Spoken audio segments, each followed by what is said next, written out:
Sylhet city কর্পোরেশনের mayor ও ৩০ councillor আত্মগোপনে থাকায় দুর্ভোগে পড়েছেন নগরবাসী। গত ৫ আগস্টের পর থেকে তাদের অনুপস্থিতিতে নগর ভবনের কার্যক্রমে এসেছে স্থবিরতা। প্রধান নির্বাহী কর্মকর্তা জানিয়েছেন, জনপ্রতিনিধিদের ছাড়া যেসব সেবা দেওয়া সম্ভব তা দেওয়ার চেষ্টা করছেন কর্মকর্তারা। প্রিয় নম্বর সেট করে বিকাশে সেন্ড মানি করুন ফ্রি। সিটি কর্পোরেশনের কার্যক্রম নিয়ে আরও জানবো। রাজশাহী এবং সিলেট থেকে যুক্ত হচ্ছেন সহকর্মীরা। শুরুতে যাব রাজশাহীতে, আছেন মুস্তাফিজুর রহমান। মুস্তাফিজুর রহমান, রাজশাহীতে কি পরিস্থিতি? সেখানে সিটি কর্পোরেশন ভবনে কাউন্সিলর বা মেয়র তারা কার্যক্রম পরিচালনা করছেন কিনা, আর যারা আত্মগোপনে আছেন যেসব কাউন্সিলররা, সেখানে আসলে কিভাবে কার্যক্রম পরিচালিত হচ্ছে?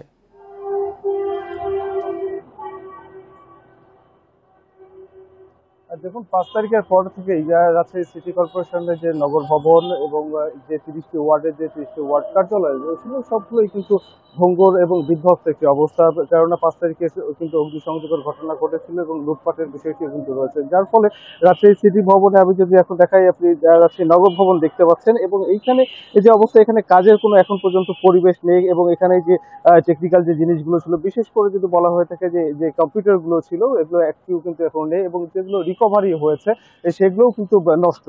যার ফলে এখন যে কাজ করবে বা ডেটা সার্ভার পুরোটাই কিন্তু এখন এই এই ভবনের কথা যদি বলা হয়ে থাকে, নগর ভবনে, সেটি এখন পুরোটাই বিধ্বস্ত। এখানে কোনো প্রকার কার্যক্রম এখন পর্যন্ত শুরু হয়নি, তবে অ্যানালগ বেসিসে কিছু কাজ চলছে এবং যদি ওয়ার্ডগুলোর কথা বলি, প্রত্যেকটি ওয়ার্ডেরই একই অবস্থা।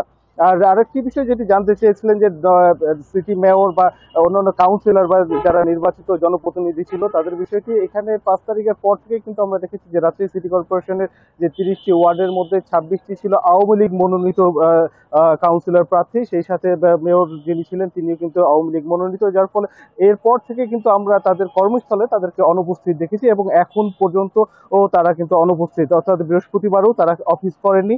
এবং আমরা এই বিষয়ে কথা বলেছিলাম রাজশাহী সিটি কর্পোরেশনের যে এখানে প্রধান নির্বাহী কর্মকর্তা রয়েছেন, তার সঙ্গে কথা বলেছিলাম এবং তিনি বলছিলেন যে মন্ত্রণালয় থেকে কি প্রজ্ঞাপন বা নির্দেশনা আসছে, এখান থেকে এখন পর্যন্ত যারা প্রশাসক রয়েছেন তারাই কিন্তু এই সিটি কর্পোরেশনের দেখভাল করবেন যতক্ষণ না পর্যন্ত নির্বাচিত যে প্রতিনিধিরা রয়েছেন, জনপ্রতিনিধিরা রয়েছেন, তারা না আসছেন। অপরদিকে এখানে যে বিভাগীয় কমিশনার ছিলেন তিনি বললেন যে নির্দিষ্ট সময়ের ব্যতীত তাদেরকে, যারা নির্বাচিত কাউন্সিলর বা নির্বাচিত জনপ্রতিনিধি ছিলেন তাদেরকে কিন্তু তাদেরকে অবহিত করা হয়েছে এবং তারা যদি নির্দিষ্ট সময়ের মধ্যে তাদের কর্মস্থলে যোগদান না করে থাকেন তাহলে তারা হয়তো এই পদগুলোকে শূন্য পদ হিসেবে ঘোষণা করবেন। তো এখন পর্যন্ত বলা যেতে পারে যে সিটি কর্পোরেশনের যে কার্যক্রম সেটি অনেকটাই স্থবির। মুস্তাফিজুর রহমান, আপনি আমাদের সাথেই থাকুন। আমরা সিলেটে যাব, সেখান থেকে যুক্ত হচ্ছেন সহকর্মী রানা মজুমদার। রানা মজুমদার, সিলেটে আমরা দেখলাম যে সেখানে মেয়র সহ ৩০ জন কাউন্সিলর নেই, অনুপস্থিত।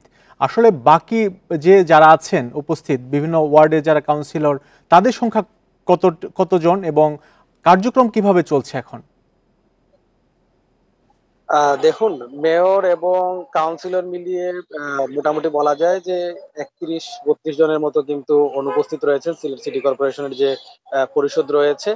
এর মধ্যে যারা উপস্থিত রয়েছেন তাদের সংখ্যাটা কিন্তু একেবারেই নগণ্য। সিলেট সিটি কর্পোরেশনে কিন্তু ৪২টি ওয়ার্ড রয়েছে। তো সেক্ষেত্রে আপনি বুঝতেই পারছেন যে একেবারেই নগণ্য সংখ্যক পরিষদ দিয়ে এখন কিন্তু এই যে সিটি কর্পোরেশনের কার্যক্রমটি সেটি পরিচালিত হচ্ছে। এবং গত নির্বাচনে সিলেটের যিনি মেয়র প্রার্থী ছিলেন আওয়ামী লীগ মনোনীত আনোয়ারুজ্জামান চৌধুরী, তিনি কিন্তু আওয়ামী লীগ থেকে মনোনয়ন নিয়ে তিনি বিজয়ী হন। পাশাপাশি যে ৪২টি ওয়ার্ডের যারা কাউন্সিলর পদপ্রার্থী হয়েছিলেন তাদের বেশিরভাগই কিন্তু আওয়ামী লীগ থেকে মনোনয়ন নিয়ে তারা কিন্তু জয়ী হন।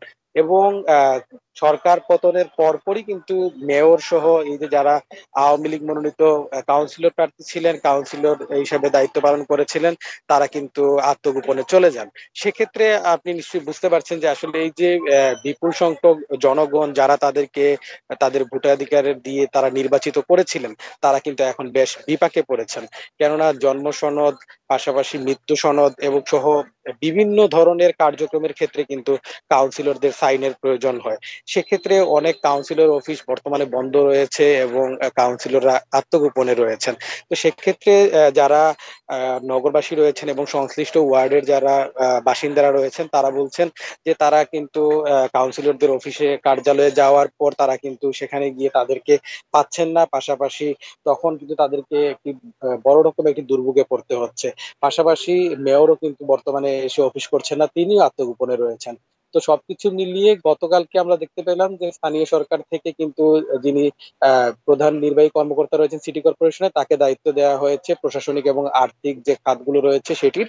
তো তিনি এখন বলছেন যে যে যাবতীয় কার্যক্রম রয়েছে সিলেট সিটি কর্পোরেশনে সেটি সামাল দিতে হয়তো আর কোনো ধরনের সমস্যা পড়তে হবে না। সবকিছু মিলিয়ে এই ছিল সিটি মেয়র এবং কাউন্সিলরদের অনুপস্থিতিতে নাগরিক সেবা ব্যাহত হচ্ছে, সেই খবর জানছিলাম চট্টগ্রাম এবং রাজশাহী, সিলেট এবং রাজশাহী থেকে।